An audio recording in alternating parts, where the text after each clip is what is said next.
اللہ تبارک و تعالیٰ کے جو پیارے لاڈلے نبی ہیں، میرے رب نے انہیں یہ شان عطا فرمائی ہے کہ بندہ دنیا کے جس کونے میں بھی چاہے بیٹھ جائے اور میرے آقا کو پکارے، وہ مدینے میں بیٹھ کر بھی سب کی بولیاں سنتے بھی ہیں اور ان کا جواب بھی انہیں عطا فرماتے ہیں۔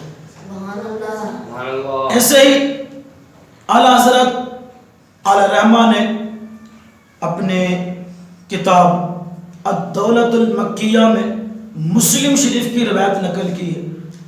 اعلیٰ علیہ رحمہ سے کسی نے سوال کیا، حضور نبی اکرم صلی اللہ علیہ وسلم کو تو دیوار کے پیچھے کا بھی علم نہیں ہے، آج کل ایسے لوگ اس مہینے میں بالخصوص یا تو پیسوں سے خرید کر ان کو چھوڑ دیا جاتا ہے عوام کے اندر یہ بد اخلاقی پھیلانے کے لیے، ایک ہنگامہ برپا کرنے کے لیے، یا وہ لوگ اس مہینے میں ہی پیدا ہوتے ہیں اور بعد میں مر جاتے ہیں۔ بہرحال اب ان کو ایک بہت زبردست قسم کا جواب مسلم شریف کی کتاب سے اور اعلیٰ حضرت علیہ رحمہ کی کتاب الدولۃ المکیہ سے۔ اب وہ بدبخت سوال کرتا ہے کہ نبی اکرم صلی اللہ علیہ وسلم کو تو دیوار کے پیچھے کا بھی علم نہیں ہے، تو اعلیٰ حضرت علیہ رحمہ نے اس کی کتاب جواب میں کتاب لکھی ہے الدولۃ المکیہ، جس میں مسلم شریف کی یہ حدیث پاک نقل کی ہے کہ نبی اکرم صلی اللہ علیہ وسلم نے ارشاد فرمایا، جب کانا دجال آئے گا نا تو اس کے مقابلے میں جہاد کرنے کے لیے جو میرے غلام آئیں گے، میرے دیوانے آئیں گے، میرے آقا نے فرمایا میں اپنے غلاموں کے ناموں کو بھی جانتا ہوں۔ جہاں پر بس نہیں، آگے مزید طرح رحمہ جوش میں آیا، میرے آقا نے فرمایا فقط ان کے نام نہیں بلکہ ان کے باپوں کو بھی جانتا ہوں، ان کے قبیلوں کو بھی جانتا ہوں، یہاں تک کریم آقا نے ارشاد فرمایا کہ جن اونٹ گھوڑوں پر وہ سوار ہوں گے میں ان گھوڑوں کے رنگوں کو بھی جانتا ہوں۔ سبحان اللہ۔ یہ میرے آقا کے علم غیب کی شان، بلکہ پیارے آقا صلی اللہ علیہ وسلم کا علم غیب تو ایک طرف، حضرت سیدنا عمر بن خطاب رضی اللہ تعالی عنہ، آپ کا دور تھا، آپ جمعۃ المبارک والے دن جمعہ کا خطبہ دینے کے لیے مسجد کے منبر پر جلوہ فرما تھے۔ خطبے کے دوران ہی آپ نے پکار کہا یا ساریۃ الجبل، اے ساریہ پہاڑ کی طرف دیکھ۔ سب صحابہ بیٹھے تھے پریشان کہ حضرت عمر جمعہ یہاں پر پڑھا رہے ہیں اور حضرت ساریہ کئی میل دور جا کر جنگ کرنے کے لیے گئے ہوئے، آپ خطبے کی طرف حضرت ساریہ کو پکار رہے ہیں اور پہاڑ کی طرف کا حوالہ دے رہے ہیں۔ انہوں نے کہا چلو حضرت ساریہ کو آنے دو، ہم ان سے پوچھ لیں۔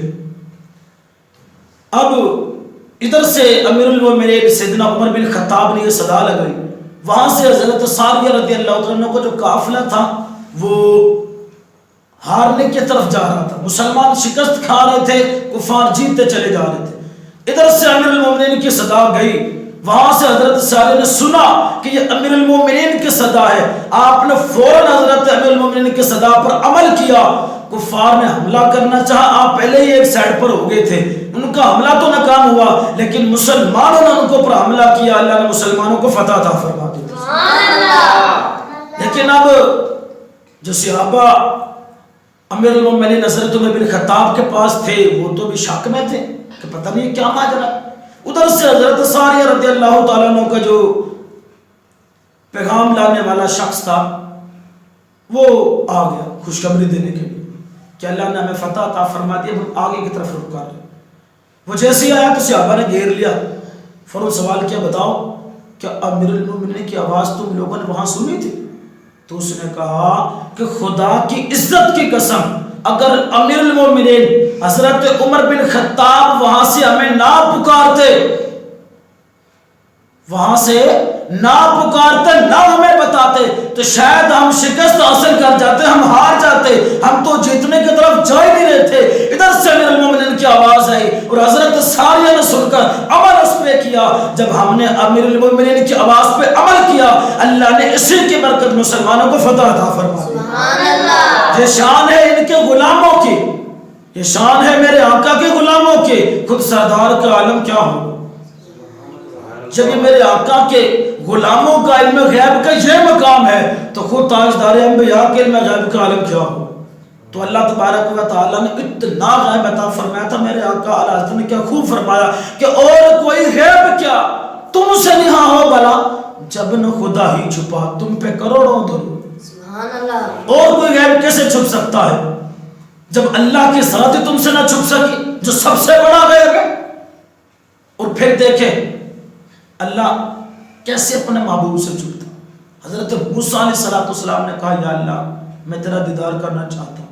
رب نے فرمایا نہیں کر سکتے. ادھر سے جب بیت المقدس کی طرف رخ کر کے نماز پڑھتے تھے مسجد قبلتین بھی اسے کہتے ہیں, دو قبلوں والی. ویسے قبلہ ایک ہوتا لیکن وہ دو قبلوں والی مسجد کیوں ہے یہ بھی آپ کو پتہ چل جائے گا. میرے آقا نماز پڑھ رہے تھے کہ یہودی آئے. نماز آپ اپنی پڑھتے ہیں, عبادت اپنی کرتے ہیں, خدا آپ لوگوں نے اپنا بنایا ہوا ہے, وسائل آپ لوگوں کے اپنے ہیں, شریعت آپ کی اپنی, قبلہ ہمارا. حالانکہ قبلے تو سارے میرے آقا کے, لیکن وہ کہتا قبلہ ہمارا استعمال کرتے ہو. میرے آقا کے دل کو تکلیف ہوئی, دل کو تکلیف ہوئی. نماز پڑھ رہے تھے, نماز کے دوران ہی چہرہ مصطفیٰ آسمان کی طرف اٹھاتے پھر نیچے کر لیتے, پھر اپنے چہرے مصطفیٰ کو آسمان کی طرف اٹھاتے نیچے کر لیتے. اللہ نے قرآن میں فرما دیا قد نرا, قد نرا, اے محبوب ہم آپ کو دیکھ رہے ہیں, اے محبوب ہم آپ کو دیکھ رہے ہیں. آپ کا بار بار منہ کو ہماری طرف اٹھانا ہم اس کو دیکھ رہے ہیں. یعنی اللہ نے پھر خود فرمایا کہ اے میرے محبوب فقط تو نہیں دیکھ رہا, میں رب بھی اپنے محبوب کو آسمان سے زمین کی طرف دیکھ رہا ہوں. سبحان اللہ. ایک طرف موسیٰ کو کہا جائے تو نہیں دیکھ سکتا, دوسری طرف اللہ فرمائے قد نرا, اے محبوب ہم دیکھ رہے ہیں. تو یہ میرے آقا کی شان. اور کوئی غیب کیا, تم سے لہا ہو بھلا جب نہ خدا ہی چھپا تم پہ کروڑوں درود. تو یہ میرے آقا مدینے والے مصطفیٰ کی شان. بہرحال نثار تیری چہل پہل پر ہزاروں عید ربیع الاول سوائے ابلیس کے جہاں میں سبھی تو خوشیاں منا رہے ہیں. آقا کی آمد, آقا کی آمد, سونے کی آمد, پیارے کی آمد, داتا کی آمد, مدنی کی آمد, دلبر کی آمد, یاسین کی آمد, طہا کی آمد, مزمل کی آمد, مدثر کی آمد, علم نشرہ کی آمد. آمد مصطفیٰ مرحبا مرحبا, آمد مصطفیٰ مرحبا مرحبا, آمد مصطفیٰ مرحبا مرحبا.